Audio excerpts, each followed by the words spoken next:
भाईजान आज 1 मिनट सुनना है। आज मैं ना जानबूझ के कुछ चीज़ें करूँगा स्किप इन द सेंस के जो बेसिक थ्योरी बतानी होती है ना, नहीं बताऊँगा। एक सट्टा खेलूँगा। सट्टा ही है कि मैंने आपको नॉलेज दी है, लास्ट अटेम्प्ट का पास पेपर कराऊँगा आज। लास्ट अटेम्प्ट का मतलब what if you would have been there. सही है, बीन देयर, बीइंग वीइंग नहीं है, बीन देयर जो तुम लोग इधर। सही है इधर। तो अगर तुम होते तो तुमसे हो पाता या नहीं हो पाता। सही है। अच्छा, अब एक चीज सीखनी है यहाँ पे, प्लीज सुनिएगा। Before we proceed to the next question, और जो पास पेपर का क्वेश्चन है उसमें हम एक रिकैप कर लेते हैं। ऑडिटर अपनी रिपोर्ट साइन करने से पहले, आप ये कह रही हैं सर आपको क्या लगता है हो जाएगा, मैं आपको कह रहा हूं होगा। ये मेरा घमंड है, वाकई बता रहा हूं। ऑडिट अकाउंटिंग ना भाई का घमंड है। ये ऐसा हो नहीं सकता कि नहीं होगा। मैं तुमसे कह रहा हूं होगा, कॉन्फिडेंटली करना। सही है। पहले अपार्ट फ्रॉम एवरीथिंग प्लीज सुनो, हमने ये कहा था कि आप ऑडिट ओपिनियन देने से पहले अपने आप से सवाल करते हैं क्या मिस स्टेटमेंट है या। अच्छा, अगर तुम कहते हो कि मिस स्टेटमेंट है तो पहले फिर पूछते हो इमटेरियल तो नहीं है। इमटेरियल है तो no impact on report, subject to written representation. अच्छा, अगर तुम कहते हो मटीरियल है, अगर तुम कहते हो मटीरियल है तो आप फिर एक गलती और ऊपर से मटीरियल, फिर रिपीट कर रहा हूं, एक मिस स्टेटमेंट ऊपर से मटीरियल। मिस स्टेटमेंट यानी आपको पता लग गया कि गलती क्या है, और मटीरियल हो तो आप देते हो मॉडिफाइड ओपिनियन। पर मॉडिफाइड की भी एक क्वालिफाइड ओपिनियन। क्वालिफाइड ओपिनियन का मतलब ये होता है हम कहते हैं हमारे ओपिनियन में सिवाय इसके बाकी सब सही है, और वो financial statement is applicable financial reporting framework के तहत बने हुए हैं। एग्रीड, ये चेक लगा दिया। अच्छा, फिर मैंने आपको सिखाया था कल की क्लास में ऐसे ही, मतलब कोई लिटरल मीनिंग में नहीं, पर परवेजिव का मतलब ये था ऐसा मसला जो पूरे एफएस का मसला हो।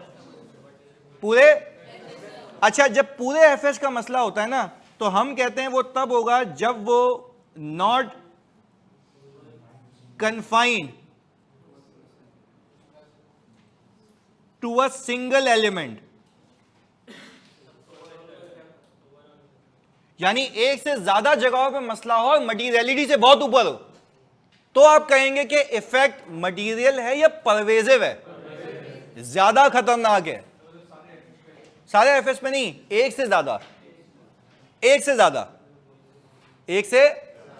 अच्छा, क्या हम ये कह सकते हैं हर परवेजिव मसला मटीरियल तो होगा? यही है ना, हर परवेजिव मसला मटीरियल तो होना लाजमी है। सिर्फ ये आपने देखना है कि क्या परवेजिव पे जा रहा है या नहीं जा रहा। ओके, ये बात समझ आती है। अच्छा, पर अभी मैं मिस स्टेटमेंट की बात कर रहा हूं, to be very precise. Misstatement, गलती पता है मुझे। अब फॉर एग्जांपल मैंने कहा डेप्रिसिएशन भी गलत है तो पीपी भी गलत हुआ। एग्रीड। सेल्स भी ओवरस्टेट की हुई है, गलत बुक की हुई है। सीओजीएस भी गलत बुक की हुई है, तो मल्टीपल जगहों पे एरर्स हैं। अच्छा, पर ऐसा भी हो सकता है, मैं सिर्फ सिखाने के लिए बता रहा हूं, अलग अलग जगहों पे एरर हैं बट वो मटीरियलिटी से ऊपर है, तो तब भी मटीरियल कहलाएगा वो। पर हां, मटीरियलिटी से अमाउंट इतनी ऊपर निकल जाए और मल्टीपल जगहों पे मसले हों तो परवेजिव की तरफ बात जाएगी। और परवेजिव में आप मुझे बताएंगे क्या हम ये लिखते हैं कि एक्सेप्ट फॉर या because of the significant financial statement do not give in accordance with applicable financial reporting framework, यानी हम कहते हैं पूरे FSc applicable financial reporting framework के तहत। क्योंकि जब मैंने ऑडिट किया तो मुझे पता लगा यहां भी मसला है, यहां भी मसला है, यहां भी मसला है, यहां भी मसला है, तो भाई मैं तो कहूंगा तेरे लिए मटीरियल मसले नहीं है, परवेजिव मसले हैं। तो हम ये कह ही नहीं सकते कि एफएस सही बने हुए। हां, अलबत्ता जब सिर्फ मटीरियल होता है तो हम कहते हैं कि भाईजान ये दो को हटा के बाकी सब सही है। तो ये दो इसलिए मैं तुम्हें बता रहा हूं, और मैंने अपने ओपिनियन को क्वालिफाई इसलिए किया क्योंकि इससे तुम्हारा डिसीजन क्या होगा, इन्फ्लुएंस होगा। तो होता तो परवेजिव में भी है, पर परवेजिव में मैं ये नहीं लिख सकता कि बाकी सब सही है, क्योंकि कुछ भी सही नहीं है। ये बात समझ आती है। दूसरा स्टेज इसका वो कहता ही है कि even if confined, even if confined represents significant portion of FS, यानी पीडीसीएल है, पीडीसीएल की बैलेंस शीट का कोई 60%, प्लीज सुनना जानिए, बड़ी इंपॉर्टेंट बात है, पीडीसीएल की बैलेंस शीट का 60% पीपी है, और उस पीपी के अंदर, प्लीज सुनना, और उस पीपी का मुझे सबूत नहीं मिल रहा एग्जिस्टेंस का। फिर रिपीट कर रहा हूं, अब मैं मिस स्टेटमेंट की बात नहीं कर रहा, स्कोप लिमिटेशन की बात कर रहा हूं। किसकी बात कर रहा हूं? स्कोप लिमिटेशन की, स्कोप लिमिटेशन की। बस ये बात याद रखनी है। अब सबूत की बात नहीं, तो सबूत मिल ही नहीं रहा। अच्छा, बट मुझे पीपी पे नहीं मिल रहा, बाकी सब मैंने ऑडिट कर लिया, सब ऑडिट कर लिया। पीपी पूरी बैलेंस शीट का 60% है, तो सब्सटेंशियल पोर्शन हो गया। अच्छा, तो अब वो कह रहा है ये इतना बिग इशू है कि अगर वो गायब कर दो ना, पूरी कंपनी डूब जाएगी, क्योंकि बैलेंस शीट से एसेट को निकाल दो तो इक्विटी तो नेगेटिव हो गई ना, एसेट माइनस लायबिलिटी इक्विटी होती है ना। तो अब मुझे आप एक बात बताएं, अगर मैं यहां पे रुक के फोकस के साथ ये चीज सीखूं और समझूं कि इवन इफ सो कन्फाइंड है एक जगह के ऊपर, बट ये इतना बड़ा पोर्शन है कि जो सब्सटेंशियल पोर्शन ऑफ एफएस है, तो आप मुझे बताएं क्या आपको सबूत मिला? पर अगर मुझे बताओ, जो सबूत नहीं मिल रहा, क्या तुम्हारी नजर में वो मसला मटेरियल है या परवेजिव है? यानी स्कोप लिमिटेशन है but of pervasive nature, but of pervasive nature. तो पहले बताओ यहां तक बात समझ आती है? ऑनलाइन लोग प्लीज बताओ यहां तक बात समझ आती है जल्दी। परवेजिव नेचर की है।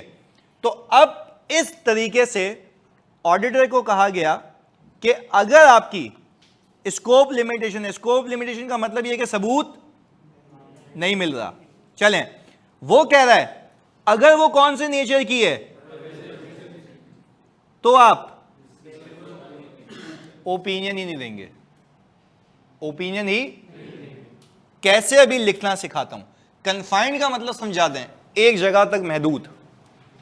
Even if confined, even if confined का मतलब क्या है? एक जगह। अच्छा, पहले क्या सीखा? एक जगह नहीं है, मल्टीपल जगहों पे मसला है।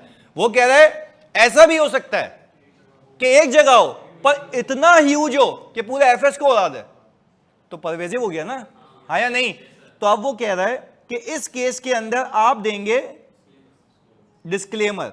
अच्छा, जरा फोकस होकर देखेंगे इसकी लफाजी। लफाजी ये है, because of the significance of the matter, in our opinion नहीं लिखा मैंने। अच्छा, आप खुद सोचो, एक बात है, आप बोलो हमारे ओपिनियन में, तो कोई बोलेगा तेरे को सबूत ही नहीं मिला, तो ओपिनियन कहां से आ गया भाई? बात आई समझ? अगर आपको सबूत ही नहीं मिला तो आपको ओपिनियन कहां से आ गया? तभी वो कह रहा है यहां से शुरू नहीं करना। क्लियर है? अच्छा, किसी ऑडिट रिपोर्ट में अगर तुम देखो कि ऊपर हेडिंग लगी हुई है ओपिनियन की जगह, एडवर्स ओपिनियन की जगह डिस्क्लेमर ऑफ ओपिनियन, सबसे ज्यादा खतरनाक ये है कि ऑडिटर ने ओपिनियन नहीं दिया। एग्रीड? चलें, अब describe in basis for disclaimer. अच्छा, बेसिस फॉर ओपिनियन क्यों नहीं लिख रहा? Basis for disclaimer of opinion लिखूंगा। यस, क्योंकि अब जो मैं ऊपर ओपिनियन का जिक्र कर रहा हूं वो डिस्क्लेम कर रहा हूं कि मैं ओपिनियन, तो इसकी बेसिस क्या बताऊंगा? बेसिस फॉर ओपिनियन में या basis for disclaimer of opinion में? तो हेडिंग का जो अल्फाज है वो चेंज हो जाएगा। जैसे ओपिनियन क्या बन गया? Disclaimer of opinion. नीचे क्या हो जाएगा? Basis for disclaimer of opinion. अच्छा, अगर ऊपर एडवर्स दूंगा, बेसिस फॉर एडवर्स ओपिनियन। अच्छा, अगर ऊपर ओपिनियन दूंगा, बेसिस फॉर ओपिनियन। तो लॉजिक है ना, ऊपर ओपिनियन तो ओपिनियन की बुनियाद, एडवर्स ओपिनियन एडवर्स की बुनियाद, डिस्क्लेमर ऑफ ओपिनियन। अच्छा, ऊपर अगर क्वालिफाइड हुआ, बेसिस फॉर क्वालिफाइड ओपिनियन। याद आ रहा है? अच्छा, ओके। अब एग्जामिनर का दिमाग जब घूमेगा, वो आपको देगा सिनेरियो और बोलेगा रिपोर्ट बनी हुई है, और सिनेरियो से रिपोर्ट मैच होनी चाहिए। पहले तो ये सोचोगे कि डिस्क्लेमर बनता है नहीं बनता, ये सारी चीजें पे उसने ऊपर नीचे की हुई होंगी हेडिंग्स। आपने एक एक पे तनकीद करनी है कि क्योंकि डिस्क्लेमर है तो हेडिंग में बेसिस फॉर ओपिनियन क्यों लिखा हुआ है? बेसिस फॉर, नीचे के अल्फाज चेंज करेगा, पर वो थोड़ी सी आगे की कहानी है। अभी हम वो सवालात करेंगे जिसमें आपको सिचुएशन दी जाएगी और बोला जाएगा बताओ इसमें कौन से रंगो नस्ल का ओपिनियन दोगे, उसकी बात कर रहे हैं अभी हम। चलें वापस से, हमने ये कहा कि देखें यहां पे हम कह रहे हैं कि मुझे सबूत नहीं मिला, पहला। दूसरा, क्या सबूत जो तुम्हें नहीं मिल रहा पीपी के ऊपर, पीडीसीएल के, क्या वो एक छोटा सा पोर्शन है या मटेरियल पोर्शन है, या मटेरियल से भी कहीं ऊपर? अच्छा, यानी वो इतना बड़ा पोर्शन है पूरे एफएस का, इतना बड़ा पोर्शन है एफएस का कि जो कि पूरे एफएस को उड़ा के रख देगा, पूरे एफएस को। अच्छा, तो यानी हम कह रहे हैं कि मेरी स्कोप लिमिटेशन है, मुझे सबूत नहीं मिल रहा, बट वो मसला मटेरियल के साथ साथ परवेजिव है। एग्रीड? मटेरियल के साथ साथ परवेजिव है। अच्छा, हम बात कह रहे हैं क्वालिफाइड ओपिनियन और मॉडिफाइड ओपिनियन में क्या फर्क है? Very good question, very good question, बचपन से सीख रहे हैं। मैंने आपको कल बताया था मॉडिफाइड ओपिनियन की टाइप्स हैं, क्वालिफाइड, एडवर्स, डिस्क्लेमर। क्वालिफाइड कब देना है? जब मटेरियल मिसस्टेटमेंट हो या स्कोप लिमिटेशन भी मटेरियल नेचर की हो, या स्कोप लिमिटेशन भी, अभी आते हैं उस पर। तो ओपिनियन तो मॉडिफाई हो गया ना, नॉर्मल से हट के, नॉर्मल से। तो हमने कहा मॉडिफाइड ओपिनियन तो हो गया, पर उसकी एक टाइप है क्वालिफाइड। ये कब देनी है? जब एक आध जगह मसला हो, बाकी सब सही हो, है मिसस्टेटमेंट मटेरियल, पर वो एक हद तक, बाकी सब सही है। अच्छा, फिर हमने कहा आपको एक जगह सबूत नहीं मिल रहा, स्कोप लिमिटेशन, पर आपको फॉर एग्जांपल, एक एग्जांपल है कि आपको सबूत नहीं मिल रहा, बट आपको जो सबूत नहीं मिल रहा वो परवेजिव नहीं है, मटेरियल है, तब भी क्वालिफाइड दोगे, क्योंकि बाकी तो मिल गया ना। ये तो नहीं कह सकते पूरा गया एफएस। तो देखो उस केस में देखो क्वालिफाइड लिखा हुआ ये रहा, और ड्यू टू, देखो यहां पे क्या लिखा, in our opinion except for the possible effects. मैं एक्सेप्ट फॉर द इफेक्ट नहीं लिख रहा, पॉसिबल इफेक्ट क्यों लिख रहा हूं जल्दी बताओ?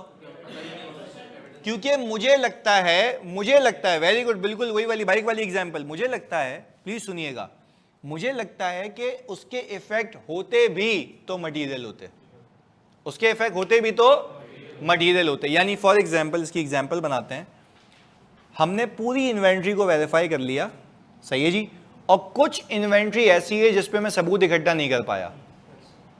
आप मुझे बताएं क्या मुझे स्कोप लिमिटेशन है? हाँ, स्कोप, पर मैं कह रहा हूं वो मेरी मटीरियलिटी से ऊपर जा रही है अमाउंट, तो मटीरियल है बट परवेजिव। तो मैं बोलूंगा कि भाईजान, कहने का मतलब, अच्छा इसकी एक और एग्जांपल, हम इन्वेंट्री की वैल्यूएशन करते हैं, लोअर ऑफ कॉस्ट और, अच्छा अब हुआ ये कि सब्सिक्वेंटली कुछ इन्वेंट्री की प्राइसेस मुझे पता नहीं लग रही, तो मैं लोअर ऑफ कॉस्ट और एनआरवी में कंफ्यूज हूं, सबूत नहीं मिल रहा, सबूत। अच्छा, कुछ इन्वेंट्री है, कुछ इन्वेंट्री के अकाउंटिंग रिकॉर्ड जल गए, मुझे परचेज इनवॉइसेस नहीं मिल रही, तो मैं कैसे वेरीफाई करूं कितने की थी? सबूत, कुछ की बात कर रहा हूं, बाकी तो वेरीफाई हो गया। अच्छा, जब कुछ नहीं मिल रहा तो अब मैंने आपसे पूछा जिस कुछ में सबूत नहीं मिल रहा मटेरियल है या नहीं है?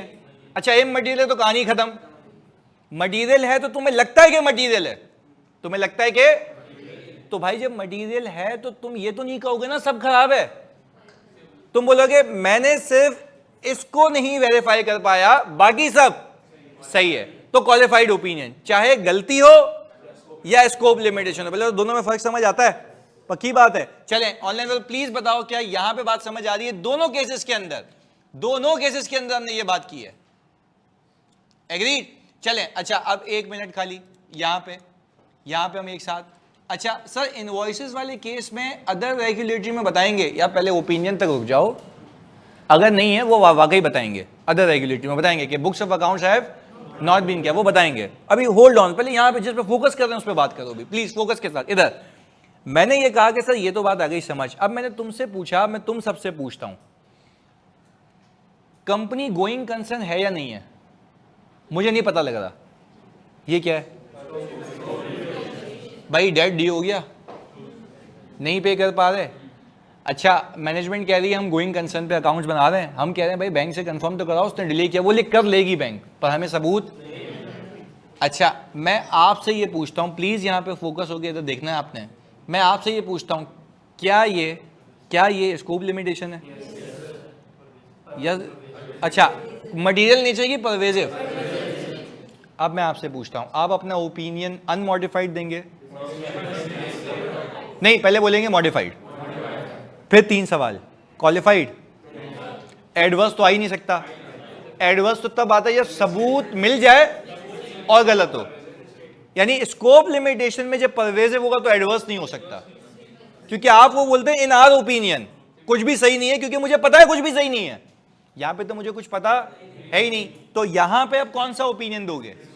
डिस्क्लेमर। अच्छा फिर शुरू कहां से होता है? Because of the significance of the matter described in basis for disclaimer of opinion section of our report we have not been able to obtain, हमें सबूत। तो फिर आगे देखो क्या लिखा हुआ है, on these consequently we do not express an opinion on the accompanying financial statements of the company, हम ओपिनियन देने से डिस्क्लेम कर रहे हैं, मना कर रहे हैं, क्योंकि मुझे कुछ भी पता नहीं है। तो फिर अगर ये होता कि तुम्हें कुछ नहीं मिल रहा होता जो मटेरियल होता, तो क्या कहते हैं? सिवाय इसके बाकी सब सही है। एग्रीड? पक्की बात है। तो अब हमने एक एक करके यहां पे जॉट डाउन करना शुरू किया, तुम मुझे समरी बताओगे। इधर इन आर ओपिनियन स्टार्ट में नहीं लिखेंगे, इसमें हसान आदिल कह रहे हैं भाई। अच्छा लॉजिक क्या है इसकी ना लिखने की? ओपिनियन दे ही नहीं पा रहे तो लिखेंगे भी नहीं। तो ये drafting proper international standards and auditing को मद्देनजर करके की गई हुई है कि हर एक बंदा पूरी दुनिया में कहीं भी बैठा हो ऑडिटर, उसको सेम अल्फाज यूज करने कंसिस्टेंसी के लिए। क्योंकि यार तुम खुद देखो, तुम बोल रहे हो कि मुझे सबूत नहीं मिला, तो सामने वाला बंदा क्या बोलेगा? ओपिनियन कैसे दे रहा है फिर?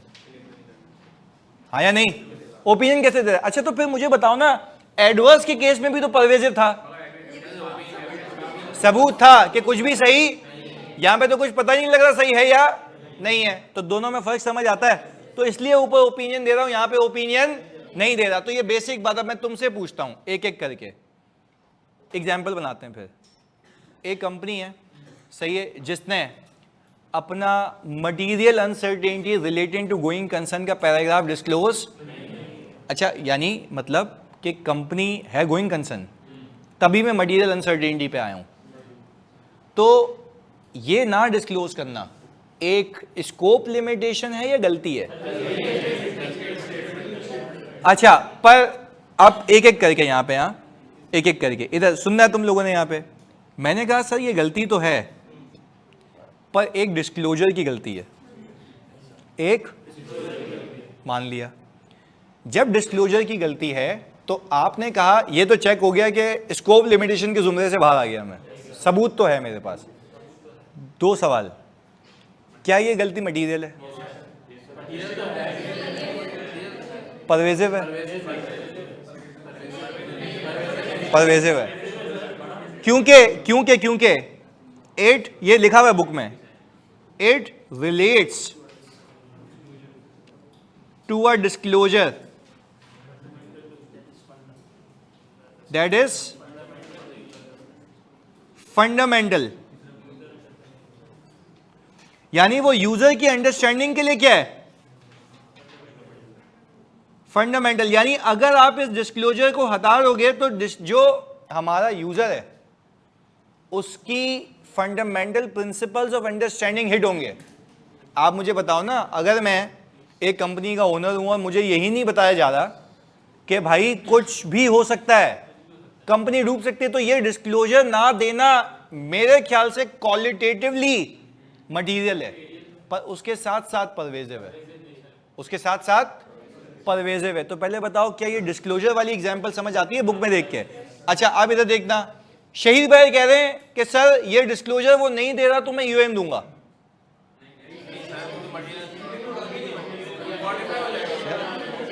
देखो ईओएम तो आएगा ही नहीं, क्योंकि ये ओपिनियन का मामला है। हाँ अगर वो इंसानों की तरह दे देता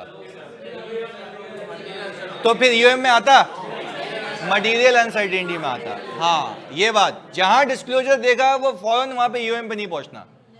अच्छा ये वजह थी कि ऊपर हमने इतना टाइम लगाया है, कि ईओएम वगैरह सारे पैरा घसीट घसीट के यहां तक लेके आए हैं। पहले बताओ कहानी समझ आती है या नहीं? अच्छा, अब मोहम्मद हसन ने इंग्लिश लिखी है, कंक्लूजन वापस इधर प्लीज देखिएगा इधर। Qualified opinion can be either due to misstatement और स्कोप लिमिटेशन।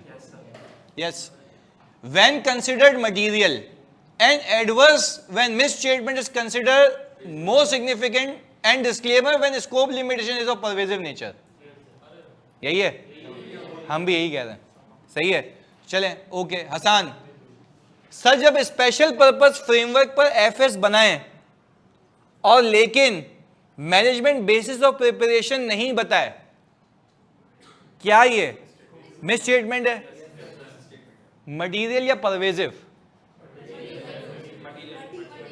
हाँ जी, pervasive, because it relates to entire FS. पूरा एफएस कैसे बना है यही नहीं बता पा रहे हो यार, तो क्या मटीरियल है या परवेजिव है? Because it relates to a disclosure that is fundamental for user understanding of the FS. तो पहले तो कहानी समझ आती है, तो डिस्क्लोजर वाली कहानी भी मैंने ये बातों बातों में सुना दी कि परवेजिव की अपनी डेफिनेशन है। अच्छा, एक बात तो तय है, परवेजिवनेस का तो तब सोचना है कि पहले मटेरियल बनाओ, पहले मटेरियल बनाओ। एक चीज मटेरियल है तो देखना है कि परवेजिव है या नहीं है। एक चीज मटेरियल ही नहीं है तो कहानी ही खत्म हो जाती है। एग्रीड, पक्की बात है। अच्छा, अब मैं ये तो आ गया यहां पे हमारे पास पूरा समरी वाला हिसाब किताब। अब तुम मुझे बताओगे यहां पे सर दूसरे वाले पॉइंट में 50% देखते, मैंने कब कहा? मैंने कब कहा 50%? सब्सटेंशियल पोर्शन, तो वो हर कंपनी का आप देख सकते हैं अलग अलग है, मैं कैसे बताऊं? आप देखेंगे अगर 30% भी हुआ बैलेंस शीट का, वो भी क्या कहलाता है? सब्सटेंशियल, परवेजिव आएगा। कंपनी टू कंपनी वेरी करेगा। तो भाई यू कैन नॉट, प्लीज सुनना, you can not actually comment on the substantial portion, वो कंपनी टू कंपनी वेरी करेगा। अभी आप यहां पे रुक जाए, आपको खुद हिंट मिलेगी प्रैक्टिकल लाइफ में भी और यहां पे, because this is the judgment. आप कंक्लूड नहीं कर सकते। हाँ, पर यह बात सेफली याद रखिएगा, बैलेंस शीट का 20 से 30% होगा तो परवेजिव है।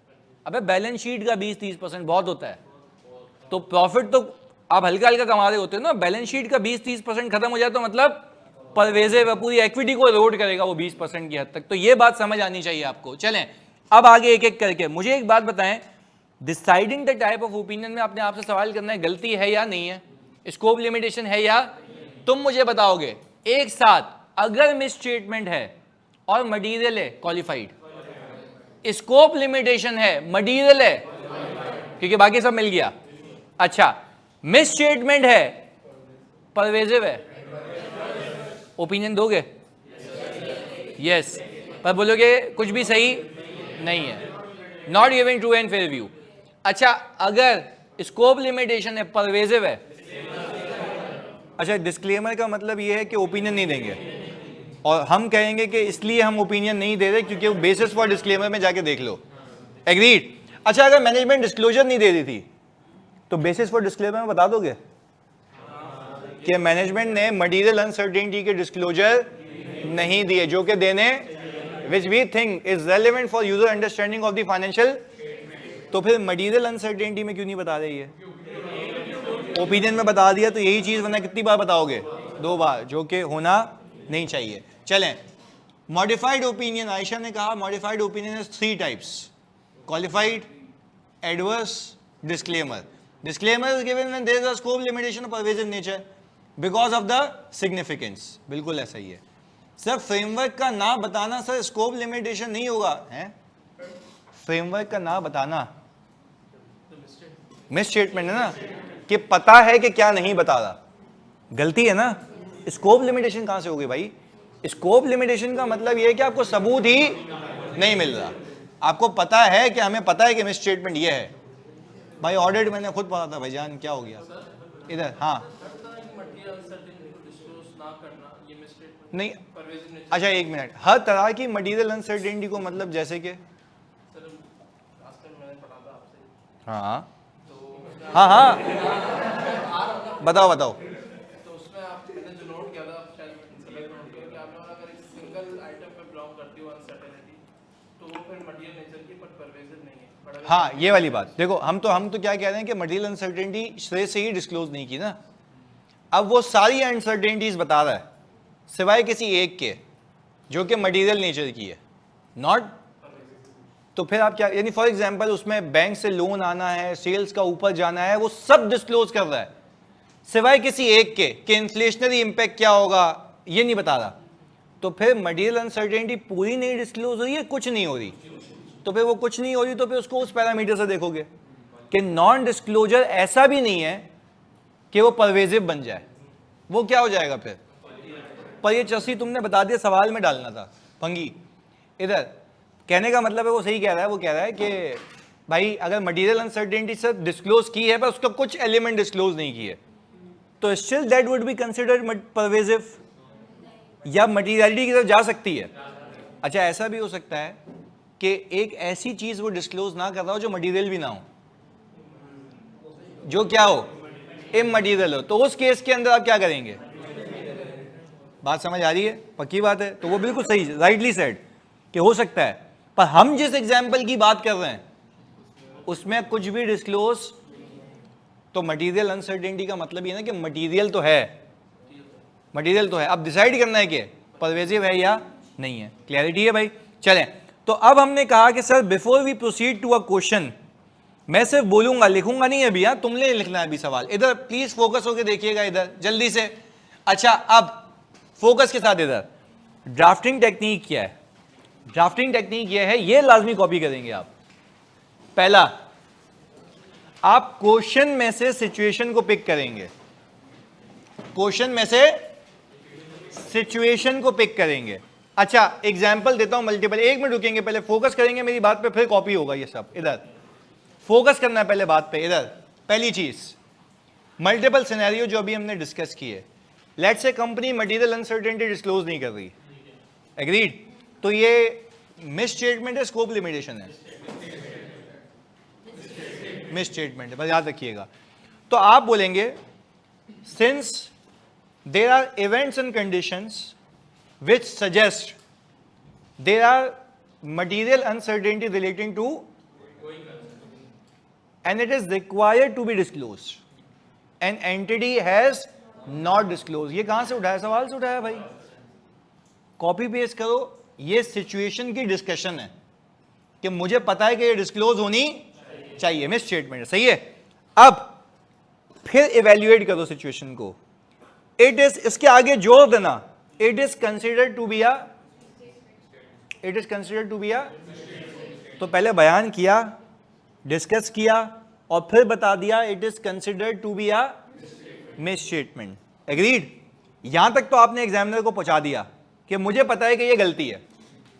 अब आगे, अब होगी इवैल्यूएशन कि क्या ये मटेरियल है या परवेजिव है, क्या ये, फिर since non disclosure of material uncertainty, अब मैं अपनी जजमेंट बता रहा हूं। अच्छा पहले ये बता दिया कि मिस स्टेटमेंट है, और किस वजह से ये बता दिया, वापस से रिकैप करता हूं। पहले आपने सिचुएशन उठाई, आपने बोला there are events and conditions that suggest, लिख लो चाहे तो ऐसे एग्जांपल के तौर पर, there are events and conditions which suggest, there are events and conditions which suggest that there is a material uncertainty relating to going concern.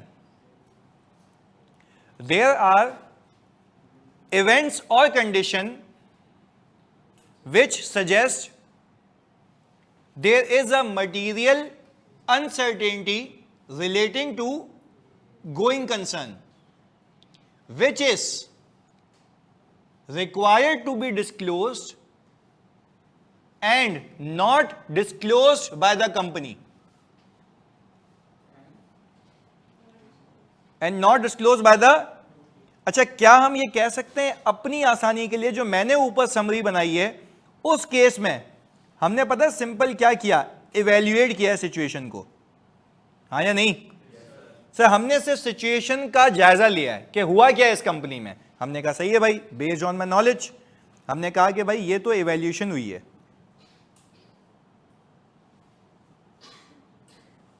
ये हो गई evaluation, pick situation from the question, agreed. अब आपने कहा कि भाई this is considered to be a misstatement,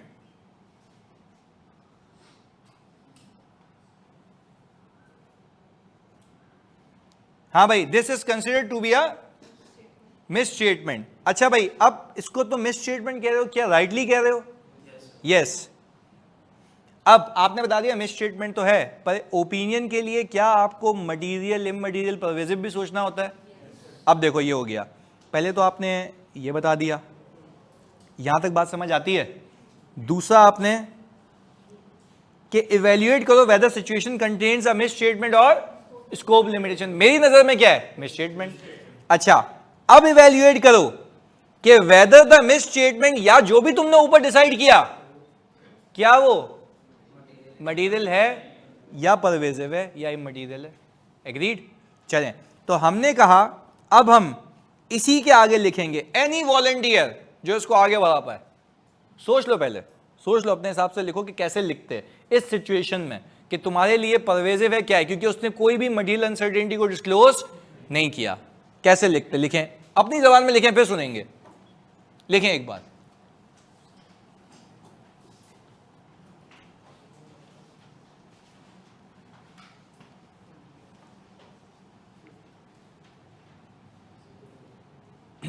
एक help करता हूं, वो जो परवेजिव की डेफिनेशन में तीसरी चौरंगी है ना, उससे बनाओ। अभी देखो चस्सी सारे बुक खोल रहे हैं। सही है, सही है।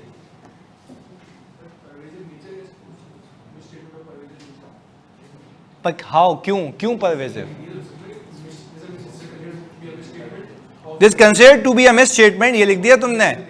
हाँ, अब बताओगे कि ये जो मिसस्टेटमेंट है वो परवेजिव मिसस्टेटमेंट क्यों है, वो तो बता दिया ना ऊपर। परवेजिव क्यों है ये लिखोगे।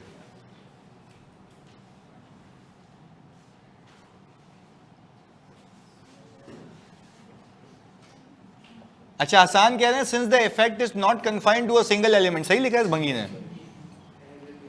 Because this non disclosure is related to such type of disclosure that is fundamental for the user understanding। ये लिखना है भाई, ये लिखना है। चस्सियों तीसरी चौरंगी बोल रहा हूं, फिर भी वो पहली वाली लिख के बैठा हुआ है, तो अलग लिखा है, बता।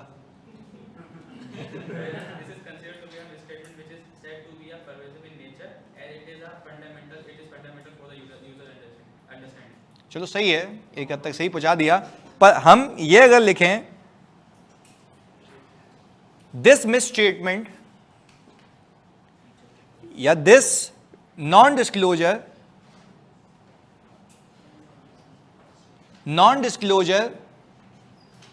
is considered to be a pervasive nature of misstatement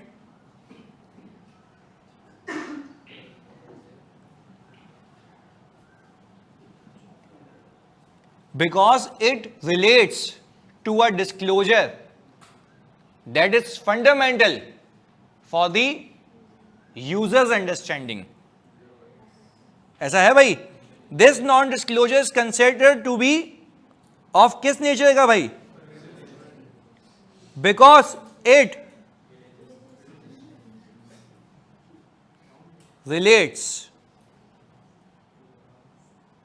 to a disclosure that is fundamental for। अच्छा, अब देखो, आपने अपना पूरा बेसिस बता दिया कि गलती है, मैं उसको मिसस्टेटमेंट मानता हूं, और ये किस नेचर की है? परवेजिव नेचर की है। अब तो ओपिनियन दे दो। अब तो ओपिनियन दोगे ना भाई। पहले तो कंक्लूड किया भाई। कोई आपसे पूछे यार ये सीन चल रहा है क्लाइंट पे, बता क्या करेगा, तो बोलेगा बताओ क्या है, तो वो बोलेगा भाई मटीरियल अनसर्टेनिटी डिस्क्लोज नहीं कर रहा, तो आप बोलोगे वो तो आईएफआरएस की रिक्वायरमेंट है, करनी चाहिए, और अगर नहीं कर रहा तो क्या ही है? मिसस्टेटमेंट है। और फिर परवेजिव नेचर की है, वो क्यों है भाई? क्योंकि भाई it relates to a disclosure that is fundamental for the user understanding. So the auditor will give adverse opinion, बस खत्म कहानी। So the auditor will give,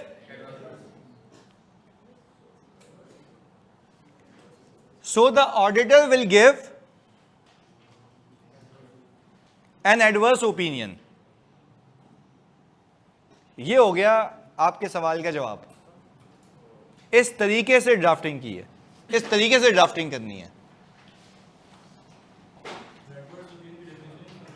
नहीं भाई, डेफिनेशन नहीं भाई, मतलब क्या बोल, तो पूरी बुक लिखता रहेगा, फिर बोलेगा ऑडिट ऐसे ऑब्टेन किया था, शुरू यहां से किया था। बोल ये रहा है कि बताओ कि इस सिचुएशन में तुम होते तो ओपिनियन क्या होता। तो भाई ओपिनियन के बेसिस होते हैं ना, तो वो बेसिस ऊपर से तुमने बना दिए। अच्छा वापस से स्टेप्स दिखा दें भाई।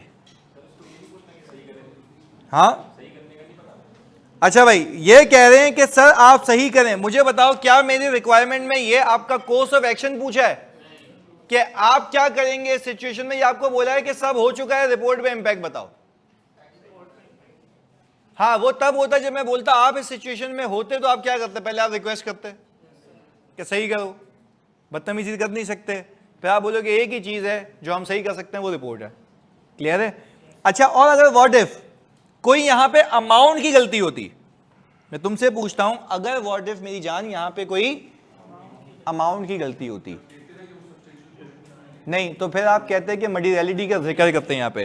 This misstatement is considered to be material because it is above the materiality, और फिर मटीरियलिटी कैलकुलेट करके दिखाते हैं because 5% of profit before tax is this, और ये इससे ऊपर जा रही है। बात समझ आ रही है? तो फिर अगेन डिस्कशन वैसे ही होगी जैसे होनी चाहिए, पर वो हल्का सा ट्विस्ट आ जाएगा सिचुएशन के हिसाब से। क्लैरिटी है? पक्की बात है? तो आई बिलीव कि हमें अब वो मौत का खेल खेलना चाहिए, पास पेपर वाला हिसाब किताब, इसको जल्दी।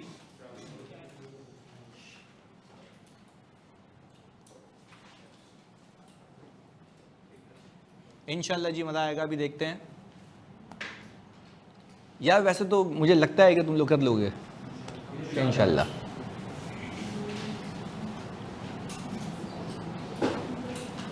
प्रैक्टिस क्वेश्चन भी प्रोवाइड करते हैं भाई, बिल्कुल करेंगे यार, बिल्कुल करेंगे, इंशाल्लाह करेंगे। नहीं असल में जो मतलब जाहिर सी बात है, जिसका एक बार हो चुका होता है ना हिसाब किताब, मामला खराब, तुम समझ नहीं रहे हो। अभी तुम देखो इंटरनल कंट्रोल में चलती हो, 1 घंटे की क्लास में 3 तो तुमने डिस्कस किए हैं, उस पर भी आधा घंटा तो रोना हुआ है क्लास में कि भाई मेरे जवाब नहीं आ रहे।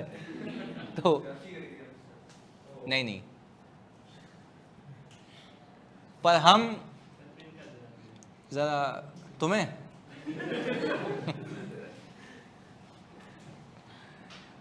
भाईजान क्या एसएल लिख रहे हो, गए हो गया ना ये? चलें जी बिस्मिल्लाह करते हैं।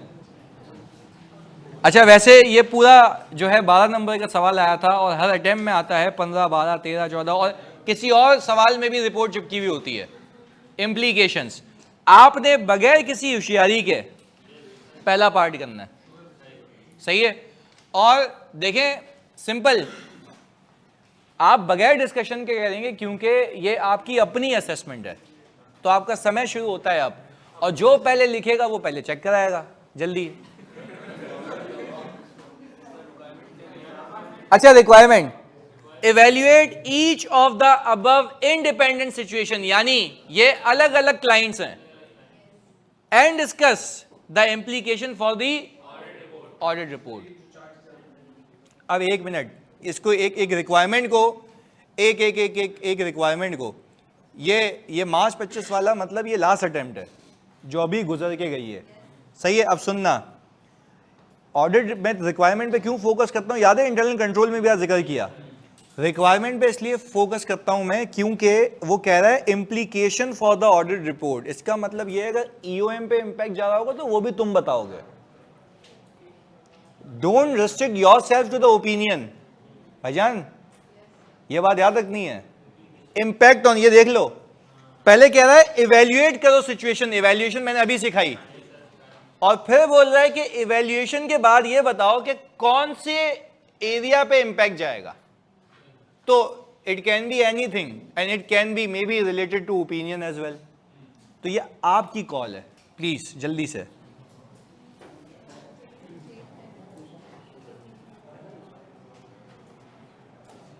ए पार्ट, ए पार्ट। हाँ जी सही है। ये तू करके आया था ना ये वाला,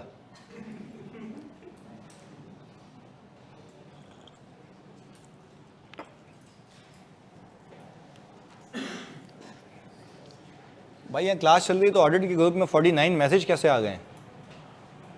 अच्छा वो रिकॉर्डिंग वाले हैं। अच्छा अभी बच्चे लिंक मांग रहे हैं क्लास का,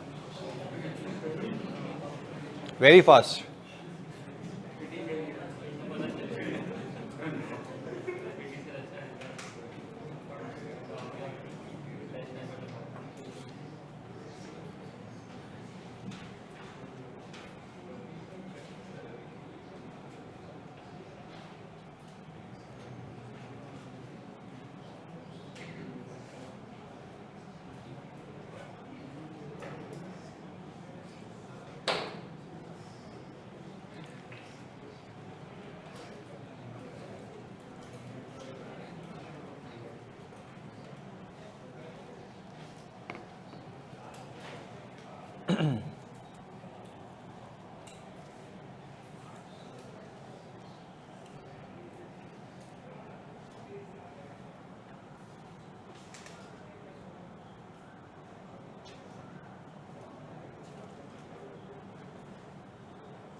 यस बिल्कुल अब्दुल समद भाई।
चलें गुड ट्राई आसान।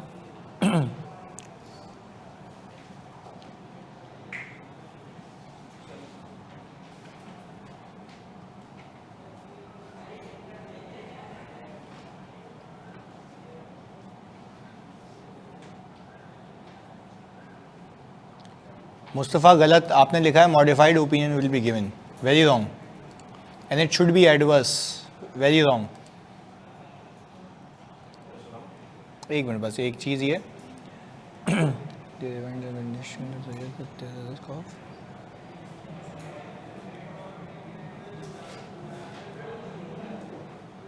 अच्छा सानिया, ये जो लिखा है ना, there suggest there is risk company staying a going concern, लिखने का तरीका गलत है।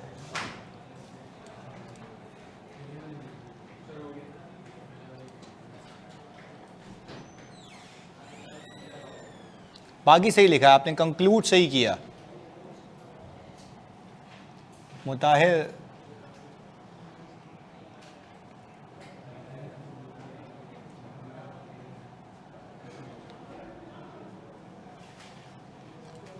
बिल्कुल सही है, मुताहिर बिल्कुल सही लिखा है। अच्छा, अब ये तो जैसे मैं यूजुअली भी करता था, अब आप लोगों ने ना आज के बाद करना ही होगा कि किसी के मिस नहीं हो।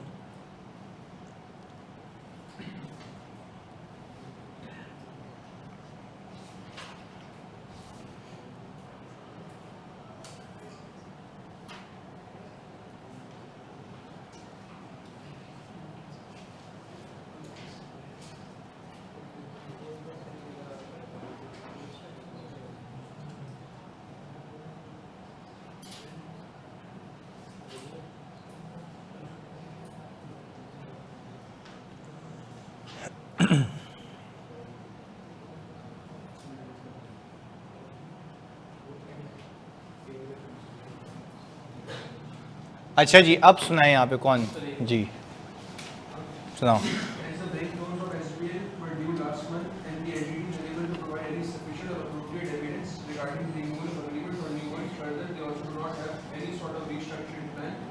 Therefore, this is a scope limitation as it impacts the whole financial statements. It is of pervasive nature, and the auditor is unable to obtain any sort of evidence. The company has significant risk of going concern. Therefore, auditor should give disclaimer opinion. क्या ये सही कह रहे हैं, disclaimer आएगा? क्योंकि ये scope limitation, क्योंकि मुझे एविडेंस ऑब्टेन नहीं होता। Very good drafting. हाँ जी, As the management has not provided with any restructuring plan or any survival demonstrations, so there is a scope limitation regarding the going concern assertion of the company. As the scope limitation relates to fundamental understanding of the FS. नहीं, ये नहीं आएगा, ये तो disclosure से related ही नहीं है ना, आपको तो सबूत ही नहीं मिल रहा। आगे We will give disclaimer of opinion and provide reasoning and basis for disclaimer of opinion. चलो ये सही है, बाकी आपने पिक सही किया। अच्छा, यहाँ पे इन्होंने लिखा है management has not paid the loan amount of the last month which is considered to be material. देखो, लोन अमाउंट पे ना करना is not considered to be a material, ना पे यहाँ पे कोई ये मसला है। And neither they provide any evidence of renewal or obtaining a new one to cover these obligations and did not give disclosure in the FS। गलत। देखो, यहाँ पे आपको मसला ये है कि मटीरियल अनसर्टेनिटी का इशू ही नहीं है, यहाँ पे आपको इशू ये है कि आप गोइंग कंसर्न असेसमेंट ही नहीं कर पा रहे कि गोइंग कंसर्न है भी या नहीं भी। मसला ये है, इशू ये है, तो ये लिखना गलत है। रावेल क्लियर है, ये लिखना गलत है। अच्छा, हमार लिखते हैं despite management there is an uncertainty the company will remain a going concern. देखो, हाँ यही ना, तो हमें तो मसला यही है कि कंपनी गोइंग कंसर्न है या नहीं है, यही नहीं पता लग रहा। और क्यों नहीं पता लग रहा? क्योंकि उसने मुझे अब तक कोई एविडेंस प्रोवाइड नहीं किया। तो मैं ये नहीं कहूँगा कि कोई मटीरियल अनसर्टेनिटी है, मैं तो ये कह रहा हूँ कि सबूत ही नहीं है। हाँ, आप गोइंग कंसर्न कब कहते? जब वो सबूत देता कि भाई कंपनी के बाद ये प्लान्स हैं, उसमें कुछ अनसर्टेनिटी होती। तो यहाँ पे तो कुछ पता ही नहीं लग रहा, असेसमेंट ही नहीं आ रही है। आप सुनाएं। If the loan payable by SBL is due in last month and management has not provided any restructuring plan for the loan payment, it may be indicative of a condition that raises concern over the entity's ability to continue. Very good यार, उन्होंने बड़ा अच्छा लिखा कि ये doubt create कर रही है एंटिटी की ability over continue as a going concern. ये हालात वाकया डाउट क्रिएट कर रहे हैं। आगे If management has not provided any evidence about this, it will be result in scope limitation. Very good, as management ने उसके ऊपर कोई भी सबूत नहीं दिया, तो ये अल्टीमेटली रिजल्ट होगा in a scope limitation. Very good. आगे To the effect Very good. And its effect is pervasive. And the auditor will give कौन सा opinion? Disclaimer of opinion. Very well written यार, बेहतरीन. चलें, तो अब यहाँ पे 2-3 और फिर यहाँ पे भी रीड करते हैं, बस 1 मिनट रुकिएगा.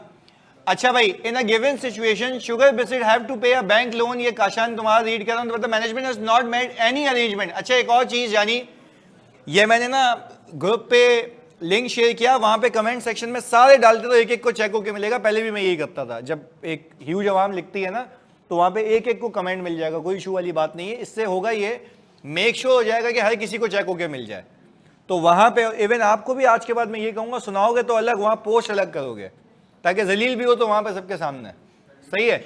चलें, तो प्लीज अपनी जो भी आपने ड्राफ्टिंग की है वो लिख के जरा वहां चिपका दीजिएगा. आगे शहीर लिखते हैं, पहले नहीं हम काशान का ये रीड कर लेते हैं. But the management has not made, please सुनना है सबने, management has not made any arrangement in regard to repaying the loan और to obtain a new loan to repay. However management has shown confidence to resolve the financial difficulties but no supporting evidence has been provided till now. This situation arises the concerns on the limitation of obtaining.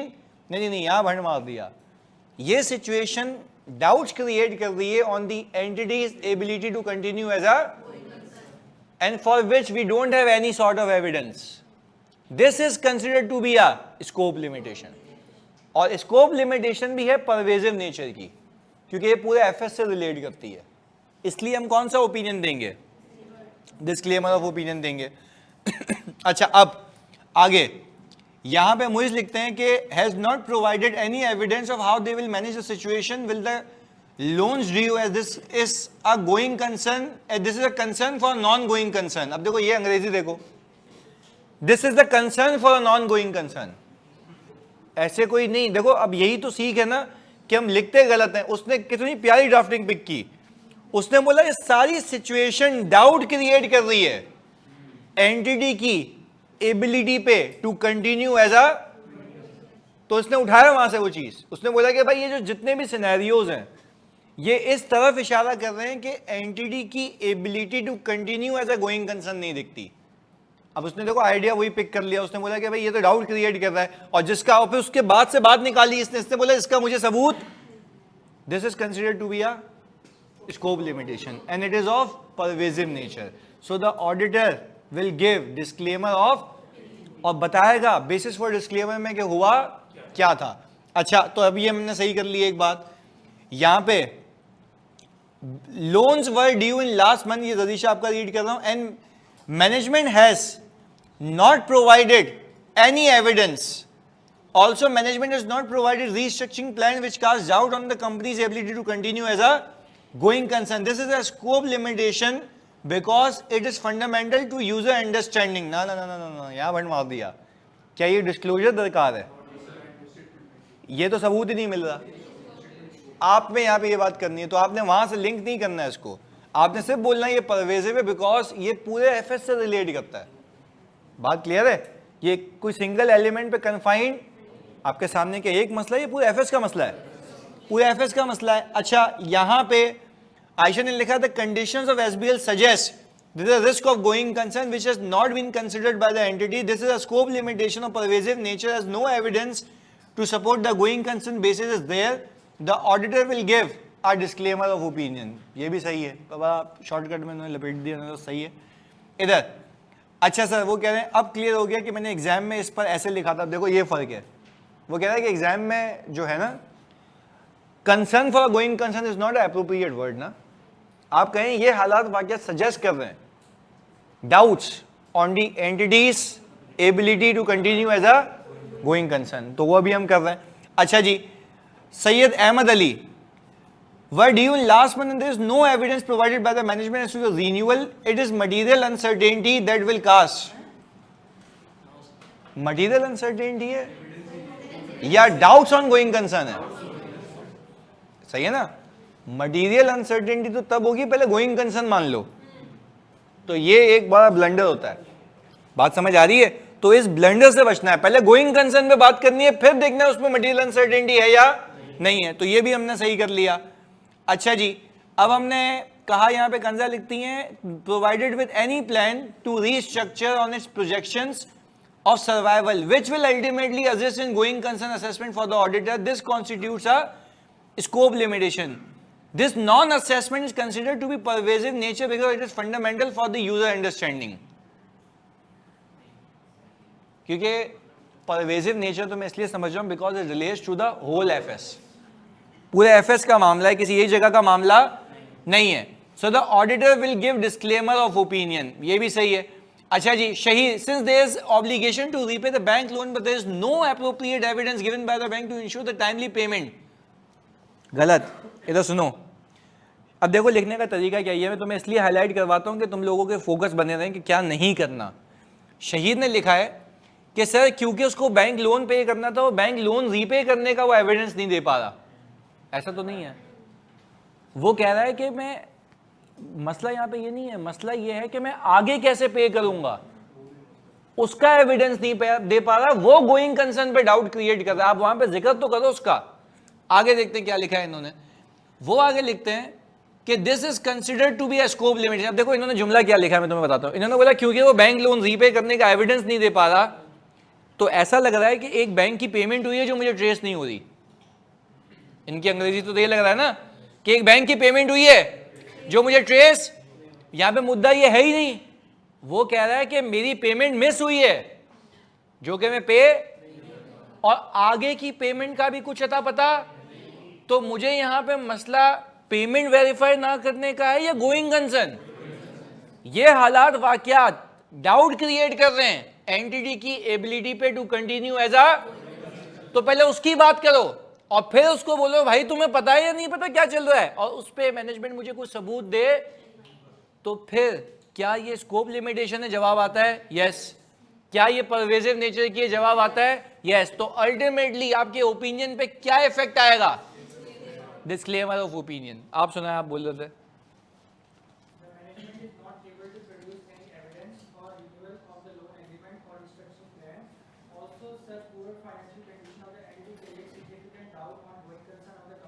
Very good यार.